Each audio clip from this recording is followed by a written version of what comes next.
Les médias ont peur d'inviter certaines personnes. Vous savez, genre les musulmanes qui refusent de se soumettre aux intégristes. Ça fait peur. Bien, j'en reçois 3 méchantes. Jamila Benhabib, Nabila Ben Youssef, Leila Lesbeth. Il y a 1 mois et demi, je me suis dit, je vais les rassembler pour parler la charte 1 an plus tard. Et il s'est passé plein de choses. Alors, voulez-vous qu'on commence par la charte ou voulez qu'on commence par l'horreur? C'est mieux de commencer par l'horreur, comme ça La charte va avoir l'air moins pire. Hein? C'est ça. Dites-moi juste comment vous êtes sentie. Et je commence avec vous, Léla. Moi, très sincèrement, je me suis sentie très mal parce que tout de suite, j'ai pensé à la bombe de la Maison de la Presse en Algérie en 93. Alors, on est dans la continuité, là. Il n'y a rien d'original là-dedans. Oui, en fait, je pense que ce qui leur fait peur, ce sont les idées, c'est le combat d'idées. Nabila? Franchement, j'aurais aimé ne pas être là pour voir ça. Franchement, c'était très choquant. J'avais énormément de chagrin. C'est comme si on m'a arraché une partie de moi-même, où on m'a coupé la tête, on a assassiné un proche de la famille. La valeur de la liberté d'expression, je me suis exilée pour ça. Alors je me suis dit, si je m'exile pour ça, et pour avoir cette liberté, liberté d'expression, liberté de parole, liberté de blasphémer aussi. Et de faire des blagues. Hein? Quand j'ai demandé si c'est son mari saoudien qui l'a obligée à porter le voile, elle m'a répondu « Ben non, voyons, c'est mon choix. C'est un geste de soumission à Allah. » J'ai dit « Mais non, t'es pas seulement tombé en amour, hein? T'es tombé sur la tête aussi. » Et de faire juste des blagues. Juste des blagues. Oui, c'est ça. Calmez-vous, les malades mentaux. Je voulais juste être tranquille pour faire des blagues comme je voulais. Mais même ici, je peux plus les faire, on dirait. C'est-à-dire, j'ai réalisé à quel point ma vie est en danger.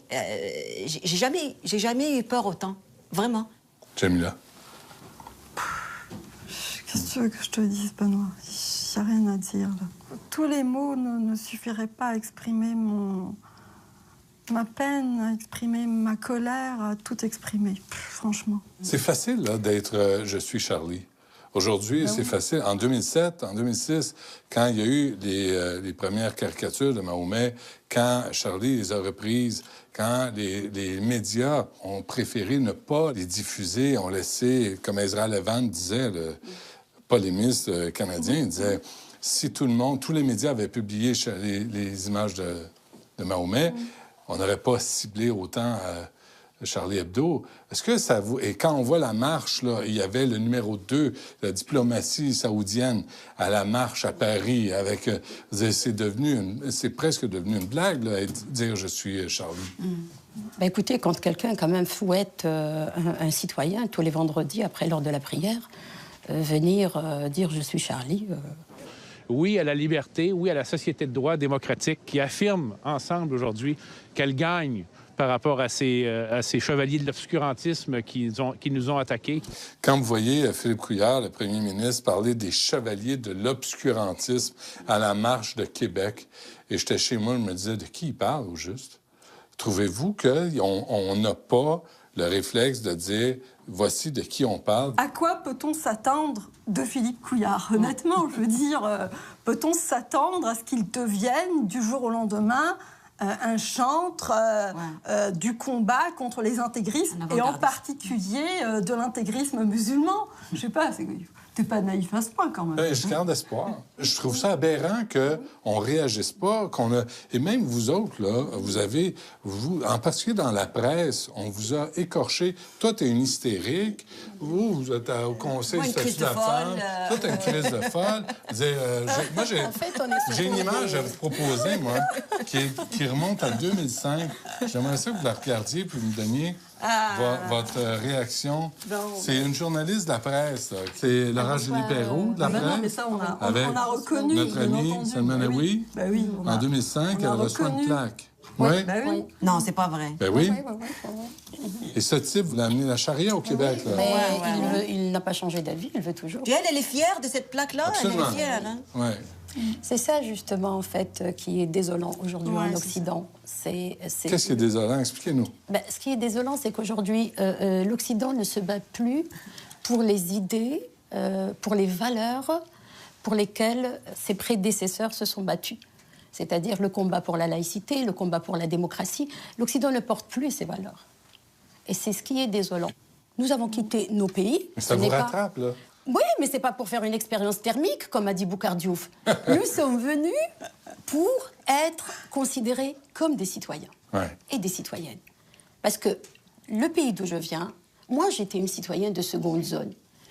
N'en déplaise à ceux qui me disent « Tu ne devrais pas parler comme ça de l'Algérie ». Quand je suis arrivée ici, on m'a dit « Tu vois, ici, tu es l'égal de ton mari. Vous êtes des conjoints, vous avez les mêmes droits et les mêmes devoirs. » Bon. Et aujourd'hui, qu'est-ce qu'on veut?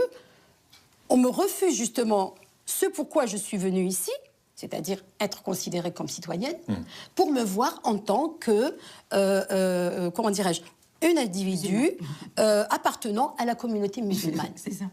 Comme si le lien religieux pouvait construire le lien social. Comme si le lien religieux était fondateur du lien politique. Attends, mais on n'est plus au Moyen-Âge, là. Ça, c'est votre identité. Ici, au Québec, quand même, on pouvait espérer vivre en fonction de principes, de valeurs, d'une citoyenneté à laquelle on adhérait avec conviction, avec engagement, je dirais, en fait, pour la plupart d'entre nous.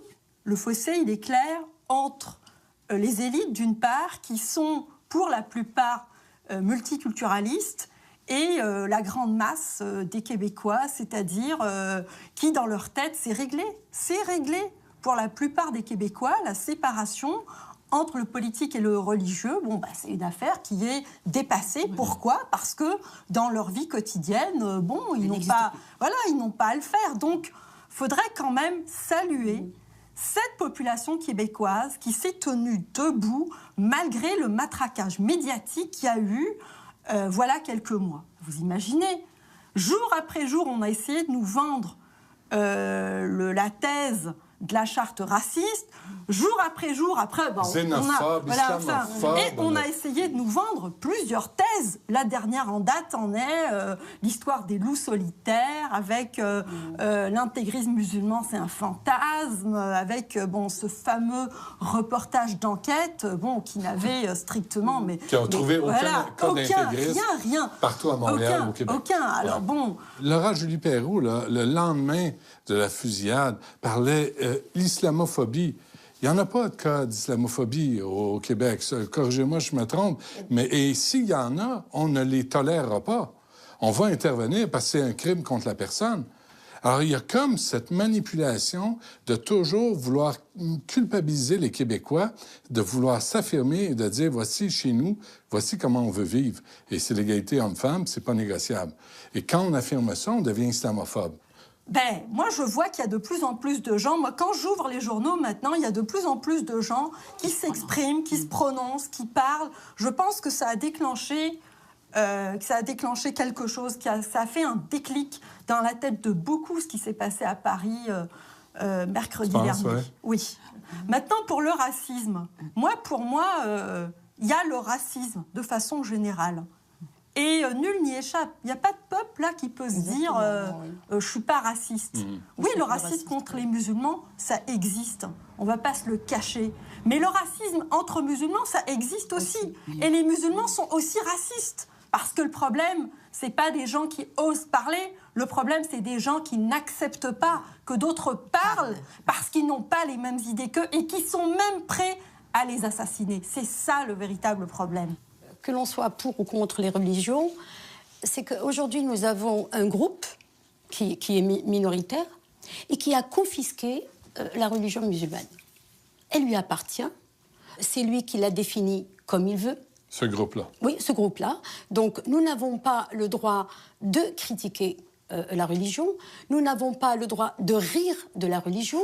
Nous n'avons pas le droit de rire du prophète. Il n'y a aucun droit. Et ce qui est aberrant, c'est que ces gens-là, aujourd'hui, parlent au nom de Dieu. finalement, ce qu'ils veulent, c'est qu'on n'avance pas. Mais sentez-vous qu'il y a un blocage dans les médias pour votre propos? Oui. Oui, bien sûr qu'on est peureux ici. On est trop peureux. C'est plus facile de vous tasser que de se tenir debout et de dire aux intégristes on n'en a rien à foutre. Non, mais je pense que Benoît, tu poses une vraie question, là. Et nous, quand on réfléchit sur ce qui se passe, sur en fait, ces différents débordements qu'on a vécus, on sait d'où ça vient. On y réfléchit depuis 20 ans. Tu imagines? On se heurte à qui? À des gens qui travaillent dans les médias, qui, pour la plupart, n'y ont jamais réfléchi. Et donc, ils se retrouvent du jour au lendemain en train d'essayer de réfléchir sur un problème. Et pour eux, c'est clair. Les musulmans, c'est une entité homogène, ce sont des pauvres bougres, ce sont des victimes, alors que nous, on vient leur dire non, c'est un peu plus compliqué que ça. D'abord, c'est pas une entité, il y a de tout dans ce beau monde. Puis bon, voilà, il y a des gens qui sont réactionnaires, il y a des gens qui sont progressistes, mais pour comprendre ça, il faut s'arrêter un moment et réfléchir. Or, on n'accepte pas de réfléchir. On n'accepte pas de réfléchir, on carbure aux émotions et c'est tout. À quoi vous attendez à la suite de... Bon, quand nous traite, qu'on continue à me traiter, par exemple, de chienne, de salope, de tous les noms. Voilà, c'est ce que je vais recevoir tout de suite après la diffusion de cette émission-là.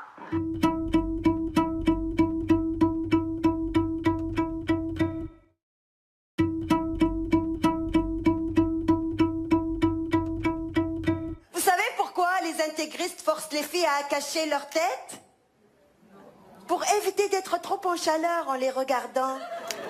Ils disent que le visage d'une fille entourée de cheveux leur rappelle le pubis. Ah, à cause de la paire de lèvres. Puis le nez, ça serait quoi? Le clitoris? La campagne H1N1, souvenez-vous, et même la campagne d'Impératif français, faire la promotion, dès qu'on présente une musulmane dans les médias, c'est une femme voilée. Oui. Vous existez seulement si vous êtes voilée, au Québec, dans les médias. Mais j'ai failli me voiler. J'ai failli être obligée de porter le voile parce que ils chiolent, les femmes voilées, elles chiolent comme quoi elles sont discriminées, elles ne trouvent pas de job. C'est moi qui ne trouve pas de job parce que je ne suis pas voilée. C'est moi qui trouve pas de job parce que je chiale contre parce que je m'exprime librement. C'est le contraire. Alors j'ai failli, effectivement, je te jure, j'ai failli aller porter le voile. Parce que j'ai des sœurs qui ont été obligées de porter le voile pour garder leur job. Mais ça, c'est en Tunisie. Est-ce que je vais être obligée au Québec de porter le voile pour avoir une job? Alors, attendons pas la prochaine crise des accommodements. Agissons maintenant. Bernard Drinville a déposé son projet de loi de charte 2.0. Et là-dedans, il y a des nouveaux compromis. Entre autres, au cégep, à l'université, dans les municipalités, aucune restriction. Il y a la clause grand-père. Si tu l'avais, tu ne l'enlèves pas. Tu peux la garder. Et là, ça va être un nouveau combat. Et il va être taxé d'islamophobe et de raciste et de xénophobe. Et je trouve que c'est pas grand-chose, cette charte-là. C'est peut-être pas grand-chose dans l'absolu. Mais il n'y a rien qui se fait dans l'absolu. On est en 2015, on a eu ce débat sur la charte qui, malheureusement, ne s'est pas concrétisé avec un projet, avec une avancée significative pour le peuple québécois. Puis bon, alors maintenant, qu'est-ce qu'on fait? On va regarder l'histoire marcher les bras ballants. Non, il faut faire quelque chose. Il faut absolument remettre ce débat au goût du jour et les propositions de Bernard, moi je pense qu'elles méritent notre attention. Moi je trouve que d'abord c'est très courageux qu'il revienne justement et qu'il fasse des propositions et en tenant compte peut-être de certaines sensibilités. Il y a un problème qui se pose aujourd'hui au Québec parce qu'effectivement il y a toutes les sensibilités religieuses qui sont là. Qu'est-ce qu'on fait avec ? Est-ce que nous allons poser des bases, justement, pour ne pas arriver à ce qui se passe aujourd'hui en Angleterre? La solution, justement, c'est la laïcité. C'est avoir un État neutre vis-à-vis de toutes les croyances. Et si on continue avec le communautarisme, le Québec va à sa perte. Le communautarisme n'est pas fait pour construire un vivre ensemble. Le communautarisme est fait pour construire des ghettos. Tu es dans ton ghetto... Et c'est ce qu'on est en train de construire. Et ce qu'on est en train de construire. Et c'est malheureux. Et c'est malheureux parce que nous allons vivre, nous allons nous côtoyer sans nous connaître. À chaque fois que nous reculons, eux, ils avancent. Et c'est ça, il ne faut plus reculer, justement. Il faut se dresser devant cet obscurantisme, devant les idées qu'ils veulent absolument imposer ici. Est-ce qu'on doit craindre d'avoir cette conversation? À quoi vous attendez à la suite de... Bon, qu'on nous traite, qu'on continue à me traiter, par exemple, de chienne, de salope, de tous les noms. Voilà, c'est ce que je vais recevoir tout de suite après la diffusion de cette émission-là. Mais j'ai pris l'habitude, je suis blasée maintenant. Non, mais toi, on a cogné à ta porte après, tout le monde en parle. Oui. Et pas poliment, là, c'était pas Nabila? Oui, mais ça ne me fait plus peur. C'est-à-dire, j'ai eu trop peur au début. Après, tout le monde en parle, oui. Pendant des années, j'ai eu des cauchemars, j'ai eu trop peur. Je me suis imaginée 1000 fois violée, coupée en morceaux. J'ai passé par tout ça. Mais c'est fini maintenant. C'est-à-dire, je préfère, comme disait Charb, vivre debout que mourir debout que vivre à genoux. Il y a une parole que j'aime beaucoup, une citation que j'aime beaucoup de Amin Malouf, un auteur franco-libanais. Il disait « Les traditions méritent d'être respectées si elles sont respectables. » C'est-à-dire, on entend qu'elles respectent les droits fondamentaux des hommes et des femmes. Alors, fermez vos gueules, ceux qui ont des traditions, qu'ils les pratiquent chez eux, sinon, out. Allez les pratiquer en Arabie Saoudite, au Yémen, en Afghanistan. Il y a plein de places, il y a plein de déserts dans le monde où vous allez être en direct avec votre Dieu. Il n'y a personne qui vous dérange, il n'y a personne qui est intolérant, ou qui soit raciste ou qui est islamophobe. Vous êtes seuls. Pratiquez vos traditions, vos prières, vos croyances et laissez-nous tranquilles. On a le droit de blasphémer. Moi, je suis ici pour blasphémer. Et je vais blasphémer jusqu'au bout. Jusqu'à la fin de ma vie. Vous n'êtes pas inquiète? Non, je ne suis pas inquiète.